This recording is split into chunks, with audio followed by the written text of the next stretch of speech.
como Neymar e Endrick jogaram contra o Brasil.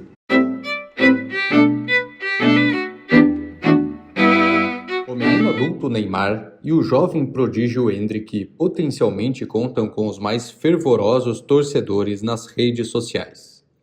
Ao longo da participação brasileira na Copa do Mundo de 2026, os memes tomaram conta de todas as redes sociais e aplicativos de mensagem ao satirizar o desprezo do técnico Carlo Ancelotti por Endrick, ao mesmo tempo que se vendia a imagem de um Neymar Júnior como fabuloso craque capaz de mudar a dinâmica de qualquer jogo. A realidade, porém, é mais dura do que a torcida das redes sociais enxerga.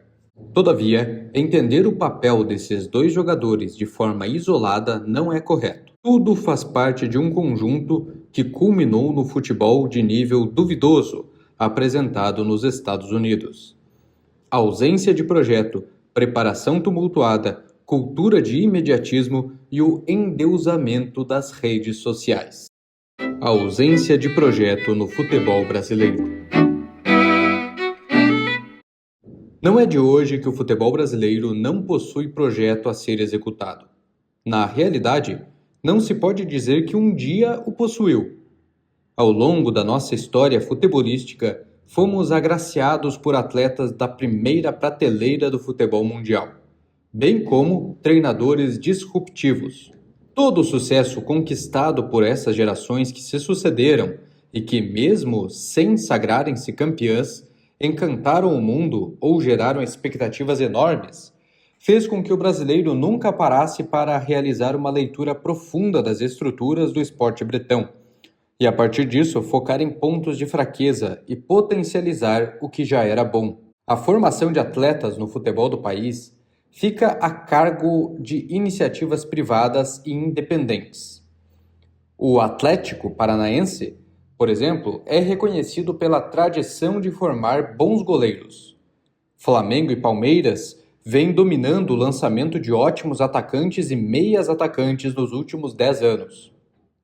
Ou seja, tudo fica a cargo dos clubes e da lucratividade imediata que esses jogadores podem promover às instituições formadoras. A Confederação Brasileira de Futebol, CBF, riquíssima instituição que rege o futebol em território nacional, é envolvida em escândalos de corrupção desde que foi criada, como Lúcio de Castro já reportou diversas vezes no blog Sportlight. E é a própria CBF, uma entidade privada que tem a função de organizar a seleção nacional para a disputa de torneios. Por que então a CBF não atua também na sistematização do modelo de formação de atletas no país? O fato de não surgir um camisa 10 clássico no futebol brasileiro há anos, a carência de laterais esquerdos e centroavantes de renome ocorre simplesmente porque as habilidades necessárias a essas posições desapareceram ou ocorre devido à falta de um modelo de formação adequado? O mesmo se pode dizer acerca dos técnicos. Como o país que outrora foi reconhecido pela sabedoria de Zagallo, Telê, Parreira, Felipão e até mesmo Luxemburgo, em seus tempos de Real Madrid, hoje não consegue ter um profissional habilitado a treinar a seleção nacional? Será porque naquela época os jogadores davam conta do recado com suas genialidades individuais e os treinadores levavam a fama desmerecida? Ou algo aconteceu no percurso até aqui? Bem se sabe que na hora do jogo, todo mundo se considera apto a opinar. Todos se tornam técnicos. E é por isso que a tumultuada preparação do time merece destaque. Preparação tumultuada. Lembra quem foi o técnico que iniciou o ciclo da preparação para a Copa do Mundo de 2026? Na sequência dele, quais outros assumiram? Não vou dizer os nomes aqui, pois o exercício de lembrar ajuda a entender o raciocínio sobre o tamanho do tumulto que foi a preparação para a Copa. A ausência de projeto do futebol brasileiro em geral passa desapercebida, e a culpa é jogada sobre o treinador. É óbvio que o mandatário maior da equipe tem a sua responsabilidade, Mas não podemos esquecer que ele está inserido dentro de uma lógica nefasta, na qual trabalha praticamente sem tempo de treinamento e sob pressões dos mais diversos tipos. A troca desenfreada de treinadores ao longo dos últimos 4 anos faz com que a culpa recaia sobre o último, aquele que assume a bucha de ser eliminado em uma competição oficial. Acima de tudo, reflete a ausência de projeto da CBF, que não sabe que estilo de jogo quer para a seleção e delega a responsabilidade para cada treinador que assume o time. E é cristalino que não se pode correr em círculos com técnicos que não reúnem os predicados necessários para assumir a seleção. Mas também urge criar um projeto multissetorial. A experiência de 2 Copas seguidas com Tite foi o mais próximo disso. Mas, ainda assim, apenas a ponta final do trabalho teve continuidade: convocação e treinamento de atletas já formados. Fato é que vivemos afundados na cultura do imediatismo. E bom seria se acontecesse apenas na seleção. A cultura do imediatismo. A cultura do imediatismo é um patrimônio brasileiro. No futebol, é a solução não solução, que consiste em mudar uma peça de um sistema falido. Nos clubes, isso é ainda mais evidente. Técnicos são contratados para ofertar soluções dentro de condições de trabalho e oferta de material humano extremamente específicas. Caso não consiga fazer das tripas coração, é mandado embora para que o próximo assuma o trabalho de fazer 11 homens jogarem bem. Pouco se vê os times brasileiros tendo características próprias de jogo. À exceção do Palmeiras, que fez um ótimo trabalho com a mesma comissão técnica há mais de 6 anos, uma direção coesa e com objetivos definidos, os demais clubes brasileiros apresentam apenas ensaios nesse sentido, pois estão presos na busca pelo resultado de curto prazo. Embora o Flamengo é quem tenha iniciado o modelo de gestão profissionalizado, arrumando as contas e se tornando o clube mais rico de fato, não conseguiu implementar essa lógica nos gramados. Na seleção brasileira, a lógica é a mesma, tanto com técnicos como com jogadores. Desde a estreia do time, a torcida esbravejava que, se colocar o Neymar, ele resolve. Como se a atuação de um jogador, outrora excepcional, fosse capaz de resolver os problemas estruturais. O mesmo pediam de Endrick, que, embora tenha um futuro brilhante pela frente, foi tido e havido como o Pelé do século XXI, coisa que nem de longe pode ser defendida. Embora esses jogadores possam, sim, colaborar com o time, suas presenças jamais foram indispensáveis. Parte da torcida, porém, entende-os como os seres mitológicos, capazes de resolver imediatamente os problemas. Essa perspectiva se agrava com as redes sociais. O endeusamento das redes sociais. Nas redes sociais, a bolha do endeusamento se torna magnificada. Os jogadores de futebol, ídolos por natureza neste país, fornecem conteúdo de hora em hora para seus ávidos consumidores, ou melhor, seguidores. Neste universo próprio, têm reforçado seus talentos, suas autoestimas, seus estilos de vestuário e o gasto de dinheiro. Também, claro, contam com uma legião para dizer que são perseguidos por quem os ousa questionar. O endeusamento online parece cada vez mais reforçar comportamentos autocentrados. O jogador sucumbe e deixa de se ver como parte de um time e passa a se reconhecer como uma estrela. Alguém que entra em campo para provar o seu valor e calar os seus críticos. O senso de coletividade é o primeiro que morre quando o narcisismo encontra fanáticos apoiadores. Este, nitidamente, não é um problema exclusivo da seleção brasileira. mas nela encontra o seu apogeu.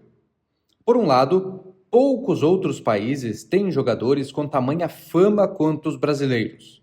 E, por outro lado, nenhum outro país possui pessoas tão vidradas na efemeridade das redes sociais quanto nós brasileiros. A combinação explosiva sempre esteve disponível, esperando a primeira centelha. Neymar e Endrick, a dupla dinâmica. Neymar e Endrick são a dupla dinâmica que combina todos os elementos que mencionei há pouco. Neymar foi um jogador excepcional, sendo o melhor futebolista que o Brasil teve de 2011 a 2019. Potencialmente, um dos maiores dribladores da história do futebol, com ótimo domínio de bola, confiança e finalizações de boa qualidade. Neymar também foi o primeiro craque brasileiro a despontar em um mundo de redes sociais. Em poucos meses de trabalho, se tornou um ídolo das redes sociais. Ao que tudo indica, também foi engolido por elas. René Simões, em 2010, visualizava o comportamento de Neymar como algo a ser polido. Reconhecia o talento enorme do jogador em ascensão, mas destacava que a insubordinação do então menino Ney daria origem a um monstro. O monstro, porém, ganhou cada vez mais fama e seguidores, que reforçaram sem titubear qualquer de seus comportamentos. Já para Neymar, as lesões foram o seu monstro, mas não o único. Potencialmente, se não houvesse se machucado tanto ao longo da carreira, poderia ter conquistado o prêmio de melhor jogador do mundo. Mas outro monstro foi ainda maior, a sensação de ser o melhor e insubstituível, com o reforço sempre presente de seus seguidores ávidos por uma gota de atenção. De fato, foi o melhor do time, sem substituto à altura, em todo o ciclo para a Copa de 2014 e até meados da caminhada à Copa de 2018. Nessa lógica, a equipe jogava para ele, e Neymar apenas para si. O jogo coletivo não existia, e enquanto Neymar tinha condições, driblava, criava e finalizava, de modo a encantar a torcida. Entretanto, a ousadia e a alegria nunca conseguiram se sobrepor a uma equipe bem treinada. O estilo de jogo centralizador em Neymar impediu a equipe de criar oportunidades ao longo dos anos. Como ninguém reinou sozinho por tanto tempo no futebol brasileiro, mesmo quando já se via um jogador cansado e sem brilho, preterido em seu clube na Europa, não se ousava questionar a sua majestade. Já no período de declínio de Neymar, o Palmeiras apresentou Endrick ao mundo. Um jovem bom de bola, forte e com muito talento a ser desenvolvido, que muito mesmo, pode colaborar com a seleção. Além disso, também é bem articulado em suas entrevistas. Possivelmente é bem assessorado também. E, em pouco tempo, conquistou uma legião de fãs. Os memes sobre Endrick não entrar em campo ganharam a internet desde que o Brasil estreou na Copa. O jogador, quem sabe, foi envolvido no mesmo manto que recobre Neymar há anos. Ao mesmo tempo em que quer se provar, também sente seu ego inflar pela multidão que o apoia. Endrick, porém, é ainda uma promessa na seleção e realmente precisa provar o seu valor. Nas oportunidades que teve, fora os primeiros amistosos que disputou, cometeu mais erros do que acertos e desperdiçou mais chances claras do que criou. O clamor popular pelos dois jogadores ganhou o clamor de religião nos últimos jogos do Brasil. O paradigma que pairava sobre a cabeça de Ancelotti deveria ser o seguinte: ambos precisavam estar em campo para que a derrota não fosse atribuída ao técnico. Porém, com ambos em campo, a chance da vitória não aumentaria. Os dois chamam o jogo, é verdade, mas apenas isso. Nas 3 primeiras participações de Neymar no jogo, a posse de bola passou para a equipe adversária. Não criou, não correu, não contribuiu, apenas fez o que melhor faz há anos: tumultuar e provocar. Seus fãs incondicionais dizem que ele faz jogo mental. É curioso como Ronaldo, Ronaldinho, Rivaldo, Kaká e tantos outros craques nunca precisaram de nada além da bola nos pés. Já Endrick, cujos fãs dizem que precisaria estar em campo para resolver, teve 2 vezes a bola dominada, com a chance de mudar a história do jogo do Brasil contra a Noruega. Na primeira, recebeu um lançamento esplendoroso de Vinícius Júnior e ficou cara a cara com o goleiro. Chute para fora. Na segunda tentativa, teve 2 companheiros livres, um pela esquerda, outro pela direita, e, com um passe, poderia deixar qualquer um deles na cara do gol. Sua escolha foi resolver sozinho e, novamente, perder a chance. Torcedores dos 2 jogadores, e não da seleção, dizem que não podem ser culpados pela derrota. Quem deveria ser culpado, então? Eu? A Virgínia? Ou o jogador que todos dizem que iria resolver o jogo para o Brasil e perdeu as chances mais claras do jogo? Claro que Vinícius Júnior também teve culpa de não assumir a função de craque do time e pedir para bater o pênalti perdido por Bruno Guimarães. Embora tenha criado a maioria das chances de gol do Brasil na competição, ficou claro que não é um líder. A seleção brasileira demonstrou preguiça ao longo da competição, falta de vontade, de garra, falta de apoio aos ataques feitos praticamente por apenas um jogador.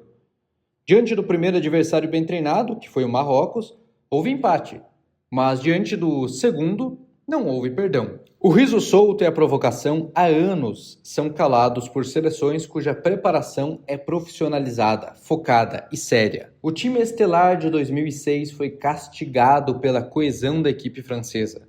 A Holanda de 2010 desestabilizou os brasileiros. A Alemanha de 2014 estudou as deficiências do time de Filipão. A Bélgica de 2018 não teve dificuldades para fulminar o gol do contestado Alisson. A Croácia de 2022 se aproveitou da falta de organização do time. A Noruega de 2026 foi a pá de cal para demonstrar que os rumos do futebol brasileiro precisam mudar. Na terra da ousadia e alegria, falta trabalho. Eu sou Alexandre Dovan e este é o Portal Farol A Crítica, canal no YouTube voltado a repercutir os conteúdos do blog A Crítica. Você pode ler os textos completos acessando o link na descrição deste vídeo. Inscreva-se e clique no sininho, pois todas as quartas-feiras temos novas publicações, tanto no blog quanto aqui no YouTube.